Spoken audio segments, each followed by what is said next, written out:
Well, February is Heart Health Month and the perfect time to check in on how you're feeling. Heart disease is the #1 killer of women and something to watch out for if you're a man or a woman. So we are here to learn the signs.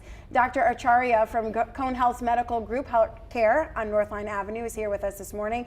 First, let's start with the symptoms of heart attack and what should we be looking for, because it can happen in a second.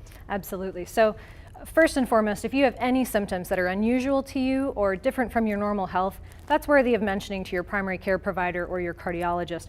But the classic symptoms of a heart attack are going to be that crushing chest pain in the center of your chest or towards the left, and it's going to be noticeable. You're going to know something's going on. Yeah, and you're making this movement, so I'm thinking it means that like you're literally in pain, trying to grab your chest. The classic description in the textbooks is somebody gripping their chest. Oh, wow. Okay.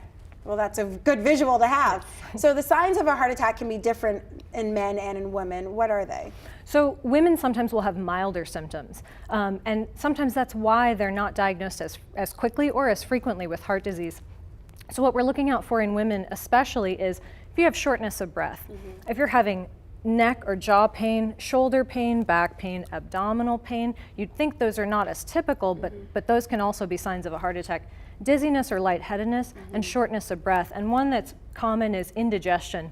It can feel a little different than your typical heartburn and something to pay attention to. Wow, okay, so let's bring it to our audience here. We want to know this morning, what do you do to stay heart healthy? Do you know your numbers, eat heart healthy, exercise, maybe you avoid tobacco at any cost? Let us know, get in on this conversation with us as we continue asking you some questions. So what can women especially do to reduce heart risk?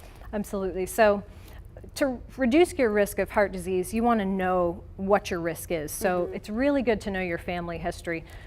Some of the risk factors are if you have a family history of heart disease, and especially an early family history of heart disease, if your family members are having heart attacks in their 50s or younger. Also, if you have diabetes, and it's really important to know your hemoglobin A1C and keep track of that. If you're a smoker, and it'd be a great time to quit smoking if you are a smoker. Yeah. Mental stress and depression, because those conditions don't allow us to take the best care of ourselves and follow that healthy lifestyle.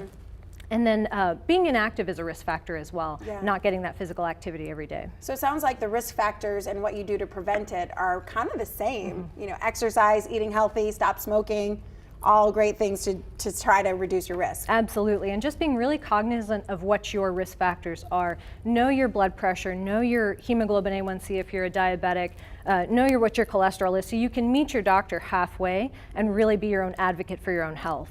All right, what is a normal cholesterol level, by the way? It's a little variable, but ideally if your bad cholesterol, that LDL, should be less than 100, ideally less than 70. Okay. And get that good cholesterol, the HDL, above 40. And physical activity is really the best way to do that. All right, good to know. Thank you so much. Getting back to our question here, how do you stay heart healthy? It looks like 41% of you avoid tobacco at all costs, and then another 24% of you know your numbers, which is what you were talking about. Great to know.